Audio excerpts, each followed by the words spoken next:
പക്ഷെ MA ബേബിയുടെ വാക്കിന് എന്ത് വിലയാണ് പിണറായി വിജയൻ കൊടുക്കുന്നത്? CPM-ന്റെ ദേശീയ നയം എന്താ? മാവോയിസ്റ്റ് എൻകൗണ്ടറുമായി ബന്ധപ്പെട്ട് CPM-ന്റെ ദേശീയ നയം എന്ന് പറയുന്നത്, മാവോയിസ്റ്റ് പ്രശ്നം എന്ന് പറയുന്നത് ചർച്ചയിലൂടെ പരിഹരിക്കേണ്ടതാണ്.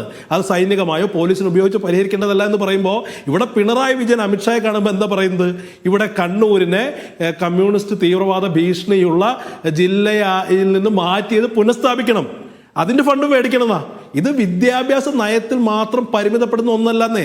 എന്തിനെയൊക്കെ CPM ദേശീയ തലത്തിൽ എതിർക്കുന്നു എന്ന് പറയുന്നു, അതിനെതിരെ പ്രതിരോധിക്കുന്നു എന്ന് പറയുന്നു, അതിൻ്റെ അത്തരം പ്രതിരോധങ്ങളുടെ മുന്നണി പോരാളികളാണ് CPM എന്ന് അവകാശപ്പെടുന്നു, അതൊക്കെ ഒന്നൊന്നായി ഇവിടെ പിണറായി വിജയൻ നടപ്പിലാക്കുക.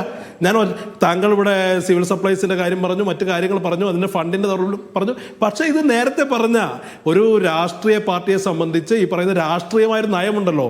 ഇവിടെ മാവോയിസ്റ്റ് ബാധിത പ്രദേശം എന്നുള്ള നിലയ്ക്കുള്ള ഭീഷണിയിൽ നിന്ന് അതിനനുവദിച്ച ഫണ്ടിൽ നിന്ന് കണ്ണൂർ ജില്ലയെ ഒഴിവാക്കിയപ്പോൾ ഇവിടെ CPM ഇത്തരമൊരു ദേശീയ തലത്തിൽ നിലപാട് സ്വീകരിക്കുന്ന പാർട്ടിയുടെ മുഖ്യമന്ത്രി പോയി ആവശ്യപ്പെടുകയാണ്, ഞങ്ങൾക്ക് ഫണ്ടാണ് വേണ്ടത്, രാഷ്ട്രീയമല്ല. യഥാർത്ഥത്തിൽ സംഭവിച്ചിരിക്കുന്നത് CPM എന്ന രാഷ്ട്രീയ പാർട്ടിയുടെ രാഷ്ട്രീയം ചോർന്നു പോയിരിക്കുന്നു എന്നുള്ളതാണ്. അത് അംഗീകരിക്കണം. നേരത്തെ ഇത് എല്ലാ വകുപ്പുകളും ഈ പറയുന്ന BJP-യുടെ നയം നടപ്പിലാക്കാനുള്ള ഉപകരണങ്ങളായി മാറ്റിയിരിക്കുക. ഇപ്പൊ PM ശ്രീ എന്ന് പറയുന്ന പദ്ധതി നടപ്പിലാക്കുമ്പോൾ അതിന്റെ നരേന്ദ്രമോദി ആ പദ്ധതിയുടെ മുഖശ്രീയായി വരുന്നു എന്നുള്ളതാണ് യാഥാർത്ഥ്യം. ഇത് ഏതെങ്കിലും വകുപ്പിൽ മാത്രം പരിമിതപ്പെടുന്നില്ല, എല്ലാ വകുപ്പുകളിലും BJP-യുടെ അജണ്ടകൾ നടപ്പിലാക്കാനുള്ള ഒരു പൊളിറ്റിക്കൽ സംവിധാനമായി CPM-ന്റെ മന്ത്രിസഭ മാറിക്കഴിഞ്ഞിരിക്കുന്നു എന്നുള്ള യാഥാർത്ഥ്യം അതിനെ അംഗീകരിക്കുക എന്നുള്ളതാണ് ഈ ഇതിനെ പരിശോധിക്കുന്ന ആളുകൾക്ക് മനസ്സിലാക്കാൻ കഴിയുന്നത്. അല്ലാതെ എന്താ, ഈ നേരത്തെ പറഞ്ഞു ഇവിടെ ഇരിക്കുന്ന ജയചന്ദ്രൻ, അദ്ദേഹം മറുപടി പറയട്ടെ. കണ്ണൂർ ജില്ലയുമായി ബന്ധപ്പെട്ട് ഈ മാവോയിസ്റ്റ് എൻകൗണ്ടർ ബാധിക്കുന്ന ജില്ലയാണെന്ന് ഇവർ പറയുമ്പോൾ അതിന് ദേശീയ നയം ഘടകവിരുദ്ധാണെന്നേ. ഇവരെന്താ തുടക്കത്തിൽ പറഞ്ഞത്? ഞങ്ങൾക്കൊരു മാതൃകയുണ്ട്.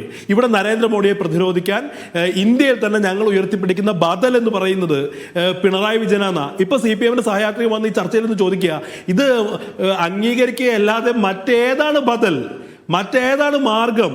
BJP-ക്ക് സറണ്ടർ ചെയ്യുകയല്ലാതെ മറ്റെന്താണ് വഴി? നിങ്ങൾ പറയൂ. അപ്പോൾ ഒരു കാര്യം വ്യക്തമായില്ലേ, ഇവരുടെ കയ്യിൽ ബദലില്ല. പിണറായി വിജയൻ ബദലല്ല. പിണറായി വിജയൻ ഇവിടെ സംഘപരിവാറിന്റെ നയങ്ങൾ നടപ്പിലാക്കുന്നതിൽ BJP ഇതര മുഖ്യമന്ത്രിമാരിൽ പ്രധാനിയാണെന്നേ. അത് ഈ പറയുന്ന PM ശ്രീയുമായി ബന്ധപ്പെട്ടല്ല, നേരത്തെ പറഞ്ഞ ആഭ്യന്തര വകുപ്പ് മുതൽ വിദ്യാഭ്യാസ വകുപ്പിനെ വരെ RSS-ന് അടിയറവ് വയ്ക്കുന്ന നിലയിലേക്ക് ഈ ഭരണം മാറിക്കഴിഞ്ഞിരിക്കുന്നു.